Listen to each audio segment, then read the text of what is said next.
Assalamualaikum warahmatullahi wabarakatuh. Perkenalkan, saya Hafiza Faradia Syifa dari kelas 12 IPA 3 absen 14. Pada video kali ini saya akan menjelaskan mengenai pelanggaran hak dan pengingkaran kewajiban warga negara. Yang pertama yaitu pengertian hak dan kewajiban. Hak merupakan hal yang kita peroleh atau kita dapatkan. Hal tersebut dapat berbentuk sebagai suatu kewenangan atau kekuasaan untuk melakukan sesuatu. Hak ini terbagi menjadi dua, yaitu ada hak asasi manusia dan ada hak warga negara.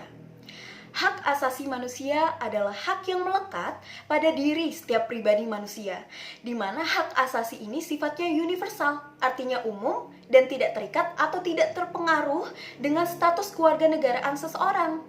Contohnya yaitu hak untuk hidup. Hak warga negara merupakan seperangkat hak yang melekat dalam diri manusia dalam kedudukannya sebagai anggota dari sebuah negara.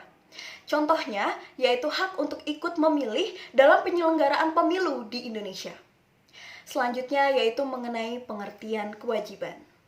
Kewajiban adalah sesuatu yang harus dilaksanakan dengan penuh tanggung jawab sesuai dengan ketentuan yang berlaku. Kewajiban ini juga terbagi menjadi dua, yaitu ada kewajiban asasi dan ada kewajiban warga negara. Kewajiban asasi merupakan kewajiban dasar dari setiap orang. Dengan kata lain, kewajiban asasi ini terlepas dari status kewarganegaraan yang dimiliki oleh orang tersebut. Contohnya yaitu beribadah kepada Tuhan. Selanjutnya, kewajiban warga negara, yaitu sebagai suatu tindakan atau perbuatan yang harus dilakukan oleh seorang warga negara sebagaimana diatur dalam ketentuan perundang-undangan yang berlaku. Contohnya yaitu wajib membayar pajak sesuai dengan ketentuan yang berlaku di Indonesia contohnya. Antara hak dan kewajiban akhirnya memiliki hubungan kausalitas atau hubungan sebab akibat. Karena pada dasarnya hak dan kewajiban ini merupakan dua hal yang saling berkaitan erat, di mana ketika seseorang itu mendapatkan suatu hak, maka ia harus melaksanakan kewajibannya. Ketika ia melaksanakan kewajiban, maka akan muncul hak. Maka keduanya ini tidak bisa dipisahkan. Selanjutnya mengenai substansi hak dan kewajiban warga negara dalam Pancasila. Pancasila selalu mengedepankan nilai-nilai kemanusiaan. Oleh karena itu di Indonesia, keseimbangan antara hak dan kewajiban sangat diperhatikan. Nilai-nilai Pancasila ini terdiri dari 3 kategori, yaitu ada nilai dasar, nilai instrumental, dan nilai praksis. Yang pertama, nilai dasar. Nilai dasar adalah nilai yang melekat pada kelangsungan hidup bangsa dan negara, serta sifatnya tidak boleh berubah. Nilai dasar ini berkaitan dengan Pancasila. Sila pertama sampai sila kelima. Pada sila pertama, yaitu ketuhanan yang Maha Esa. Sila ini menjamin hak setiap warga negara untuk memeluk agama dan menjalankan ibadahnya masing-masing sesuai dengan kepercayaan yang mereka anut. Selain itu juga menuntut pelaksanaan kewajiban berupa mengembangkan sikap toleransi dan lain sebagainya. Pada sila kedua, yaitu kemanusiaan yang adil dan beradab. Sila ini menjamin warga negara untuk berada pada kedudukan yang sama dalam hukum. Selain itu juga menuntut pelaksanaan kewajiban berupa tidak membeda-bedakan orang lain dan lain sebagainya. Pada sila ketiga, yaitu persatuan Indonesia. Sila ini menjamin hak setiap warga negara dalam keberagaman, dalam artian mengenai persatuan, dan juga menuntut pelaksanaan kewajiban berupa mengutamakan kepentingan bangsa dan negara di atas kepentingan pribadi atau golongan, ataupun membina persatuan dan kesatuan bangsa. Selanjutnya pada sila keempat, yaitu kerakyatan yang dipimpin oleh hikmat kebijaksanaan dalam permusyawaratan perwakilan. Sila keempat ini menjamin hak setiap warga negara untuk berpendapat, berpartisipasi, serta membentuk organisasi. Adapun kewajiban yang harus dilaksanakan yaitu berupa mengutamakan musyawarah mufakat dan melaksanakan hasil keputusan bersama dengan penuh rasa tanggung jawab dan lain sebagainya. Dan pada sila terakhir yaitu sila kelima, yaitu keadilan sosial bagi seluruh rakyat Indonesia. Sila kelima ini menjamin pengakuan hak milik perorangan dan dilindungi pemanfaatannya oleh negara. Sila kelima ini memberikan kewajiban berupa mengembangkan sikap gotong royong dan lain-lain. Berikutnya yaitu mengenai nilai instrumental. Nilai instrumental merupakan penjabaran dari nilai-nilai dasar yang terkandung dalam Pancasila. Perwujudan nilai instrumental ini terdapat dalam ketentuan-ketentuan konstitusional seperti Undang-Undang Dasar tahun 1045 sampai dengan peraturan daerah. Berikut macam-macam hak warga negara yang termuat atau tercantum dalam Undang-Undang Dasar tahun 1945. Yang pertama yaitu hak atas kewarganegaraan yang diatur dalam pasal 26 ayat 1 dan 2. Kemudian persamaan kedudukan dalam hukum dan pemerintahan yang diatur dalam pasal 27 ayat 1. Kemudian hak dan kewajiban bela negara yang diatur dalam pasal 27 ayat 3. Kemudian ada kemerdekaan memeluk agama yang diatur dalam pasal 29 ayat 1. Kemudian hak untuk mendapatkan pendidikan yang diatur dalam pasal 31 ayat 1 dan dipertegas lagi di pasal 31 ayat 2.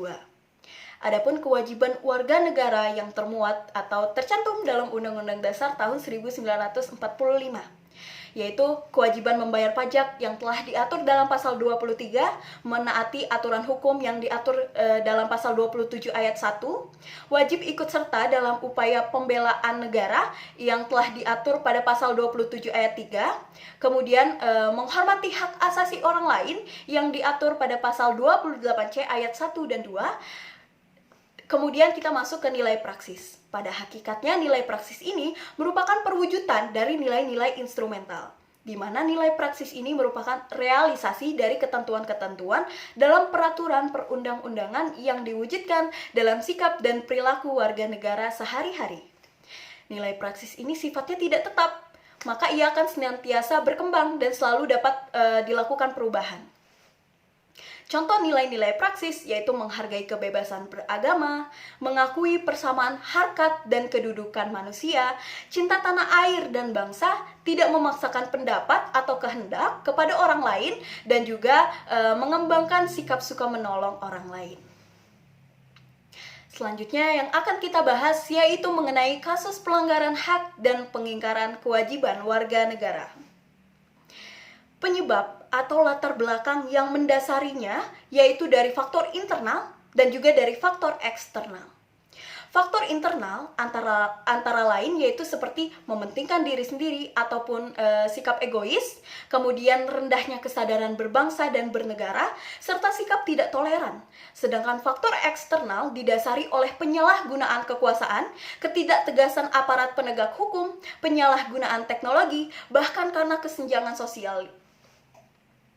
Pelanggaran hak warga negara merupakan akibat dari adanya kelalaian atau pengingkaran terhadap kewajiban, baik yang dilakukan oleh pemerintah maupun oleh warga negara sendiri. Di masa pandemi COVID-19 seperti saat ini, penduduk berhak mendapatkan pelayanan kesehatan dengan kewajiban memelihara kesehatan dan kesehatan lingkungan. Di sisi lain, pemerintah harusnya berhak untuk membuat dan melakukan penegakan peraturan tersebut dengan berkewajiban memperhatikan kesehatan masyarakat dan juga mengendalikan wabah serta memberikan bantuan sosial akibat kebijakan pencegahan COVID-19 ini. Namun pada kenyataan yang terjadi pada saat ini, pelanggaran hak dan kewajiban di sini terjadi. Pemerintah yang berkewajiban untuk menyalurkan dan memberikan bantuan sosial malah melakukan korupsi dan dinikmati untuk kepentingan pribadi. Sedangkan akhirnya para masyarakat dan rakyat pun kesusahan. Akibatnya meningkatlah angka kemiskinan, bahkan kematian. Meningkatnya angka putus sekolah dan lain-lain. Belum lagi masalah sarana dan fasilitas kesehatan yang kurang.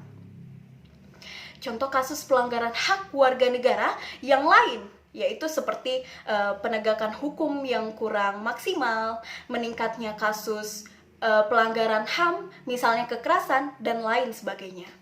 Sedangkan untuk contoh kasus pengingkaran kewajiban warga negara, yaitu seperti melanggar peraturan, tidak membayar pajak, dan tidak menjunjung tinggi hukum. Adapun upaya pemerintah dalam penanganan pelanggaran hak dan pengingkaran kewajiban ini, yaitu dengan melakukan supremasi hukum dan demokrasi harus ditegakkan. Kemudian, mengoptimalkan peran lembaga-lembaga, meningkatkan kualitas pelayanan publik, meningkatkan penyebar luasan prinsip-prinsip kesadaran bernegara, meningkatkan profesionalisme lembaga keamanan dan pertahanan negara, serta bekerja sama dengan TNI dan Polri. Kita sebagai warga negara juga bisa ikut mengambil andil untuk berpartisipasi dalam penanggulangan pelanggaran hak dan pengingkaran kewajiban. Contohnya di lingkungan keluarga kita bisa menghormati dan patuh kepada orang tua. Di lingkungan sekolah, kita bisa hormat dan patuh kepada guru. Di lingkungan masyarakat, kita bisa mematuhi peraturan bersama, baik yang tertulis maupun yang tidak tertulis. Di lingkungan bangsa dan negara contohnya, kita bisa membina persatuan dan kesatuan. Baik, sekian yang dapat saya sampaikan. Mohon maaf bila ada kekurangan. Wabillahi taufik wal hidayah. Wassalamualaikum warahmatullahi wabarakatuh.